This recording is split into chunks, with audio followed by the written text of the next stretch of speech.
Assalamualaikum warahmatullahi wabarakatuh. Hari ini saya menjelaskan tentang mengatur keuangan yang secara praktis ya. Mungkin bunda-bunda di sini kok ribet banget ya keuangan keluarga. Sebenarnya sih nggak ribet kalau kita bisa mengkategorikan pengeluaran tersebut. Ya langkah awal kita sih mencatat. Yang pertama itu langkah awalnya pertama kita catat semua income yang ada. Yang kedua, kita catat pengeluaran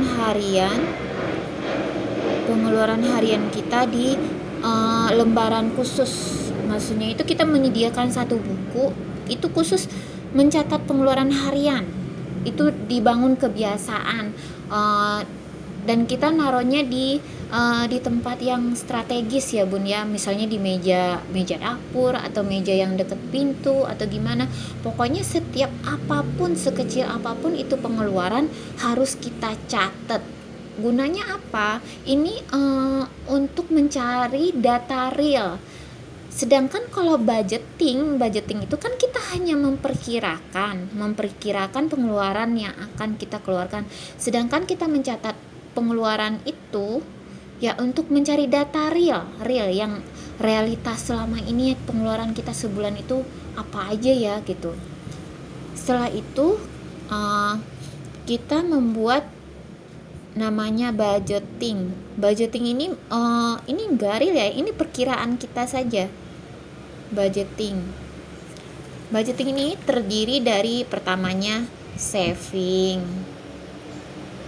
living ini biaya hidup kita, terus playing ini keinginan seperti jajan bakso dan seterusnya. Ini kan praktis ya, ini catatan harian, ini harian kita catat. Setelah itu ini kita lakukan setiap bulan.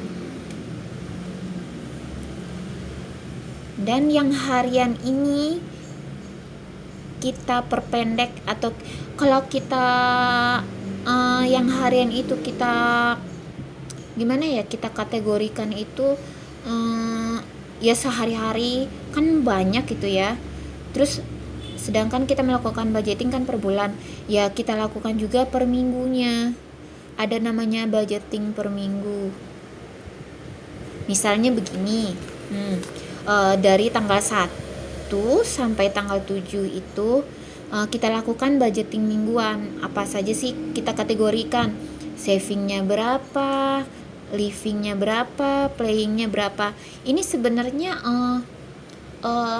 supaya kita nggak bosen ya, yang sekali sebulan ini kita nggak bosen, sehingga waktu kita budgeting bulanan itu kita tinggal mencatat ini aja, jumlah dari yang 5 minggu atau 4 minggu ini. Itu praktis banget, bener-bener praktis. Jadi kita udah tersistem aja gitu bun, jadi mudah banget.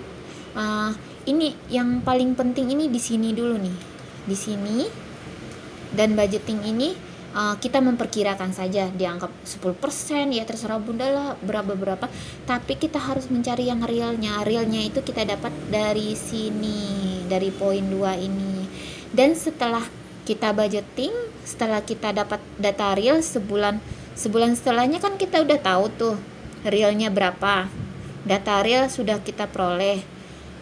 Selanjutnya gimana sih hasilnya min atau plus,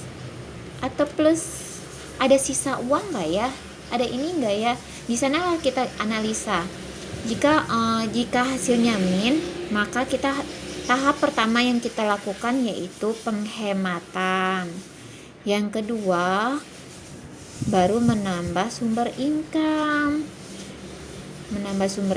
Yang ketiga kita cari skill kita yang bisa menambah income.